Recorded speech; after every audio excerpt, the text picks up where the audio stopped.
Hi, my name is Fox Conover, and this is my presentation on bike infrastructure in the city of Guelph. Quick outline, I'm going to talk about myself, I'm going to talk about bike infrastructure, I'm going to show you some examples, we'll connect back to planning, and we'll talk about my hopes and dreams for the future.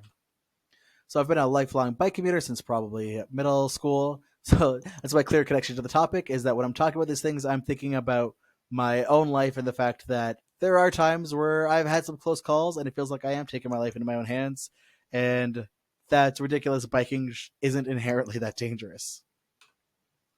Here are some of the equipment I use to try and make myself safer. Obviously, I've got my helmet because there's a lot of pressure to wear those. And I also focus a lot on visibility because I don't trust drivers, especially in Guelph, to be looking for me at all. So I try and make myself unavoidable. But this shouldn't be necessary because requiring all this equipment or feeling the need to have all this safety equipment to try and keep myself safe is not particularly accessible, which is unfortunate because biking should be for all ages and all abilities. An example of a place that takes bike infrastructure much more seriously is the Netherlands. This is because of a lot of advocacy work done in the 70s in response to the death of a lot of children over the course of a year from traffic deaths. And it's been very successful in reducing those deaths. They went from having a high of 450 children dying as a result of traffic incidents in a single year to less than 600 traffic deaths total throughout the course of the year. That's not just children, that's all traffic deaths have been reduced down to less than 600 annually. That's because they try and make their infrastructure safe enough that 6-year-olds can use them independently. Guelph, though, a bit of a different story. We do have a bit of a green or a hippie reputation. Unfortunately, this isn't reflected in our bike infrastructure. It's not particularly safe. It's mostly just paint. There's not a lot of protected bike lanes. It's not very well connected. Like, it's not really a network. It's just bits and pieces here and there. Therefore, it's not really not really child friendly. Methodology: I took pictures of things that bother me while I'm biking to and from school. Here we can see where I took the photos, and the blurb on the bottom is just the legalese off the city's map, saying that the city's not responsible if you get injured while using this map, which, they're just trying to protect themselves, but is also kind of an unfortunate point of view because this onus on cyclists to keep themselves safe isn't child friendly. How are 6 and 7-year-olds supposed to understand things like right of way? And how's a 6-year-old supposed to take the lane so that the cars can see them and are less likely to get hit? We're going to start with an example of just lackluster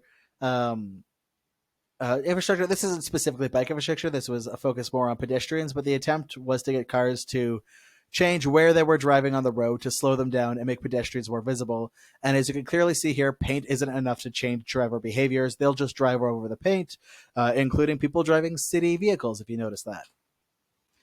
Farther up Edinburgh, we've got Edinburgh and Stone, where they have put in a bike lane on one side of the intersection, but not on really any other side. So again, we're seeing that this bike infrastructure in Guelph isn't connected. And how are you supposed to get from A to B if half the time you're just mixed in with cars? That's not always the safest space to be. Another example of this is near Youngman in Edinburgh. You can see that the city has marked that this is a bike route. This is where they want cyclists to be. And it's also an area, I think, worth noting, that's between two elementary schools, so a lot of children in this area. But once you turn onto Edinburgh, your bike lane ends almost immediately. This is just a few meters past where the lights are at that intersection. You just get dumped in, mixed in with traffic, and that's not very child-friendly. What 6-year-old... Who's even going to let a 6-year-old bike there? Farther up, we see Stone and Gordon. The city's actually put a lot of work into this intersection to try and make it safer for cyclists, but a lot of that is still just relying on markings on the road and paint. And again, as we can see from the wear pattern in the paint here, drivers will just enter the bike lane, and therefore it's not safe for the cyclists that are going to be in that space. You can see the photo on the right that the cyclists the drivers don't care at all about the bike lanes. Sometimes they just use them as parking lots, even though it's a bike lane and there's a sign there that says no stopping and no parking. Yet here we see a stopped parked car. Another spot that the city has designated is a bike route. So again, we're encouraging cyclists to be here, is at Caledonia and College Ave. However, it's an area where when you're crossing over College Ave or if you're trying to turn right, the visibility is not very good because of the telephone poles and because of the topography of the area. The hills block your view of the traffic, but it's an area where they want bikes to be and where a lot of bikes use, and there's no real safe way to cross that road because there's no lights there. So connections to planning is obviously none of the stuff just manifests itself. People were making decisions as to what these roads should look like and who should be using them and how. And those decisions have led to really inequitable solutions where we're prioritizing cars at the detriment to cyclists and like the physical safety of people trying to bike places. It also doesn't fit with Guelph's green image because this car reliance isn't very friendly for the environment. It's not good for trying to reduce climate change.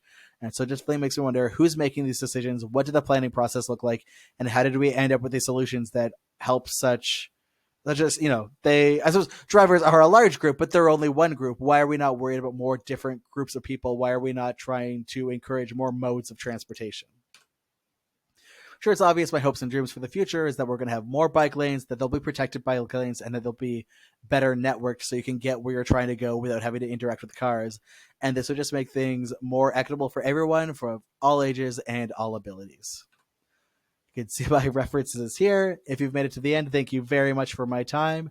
Here are some lovely photos of my cat Whimsy, who we can see here is also a cycling enthusiast.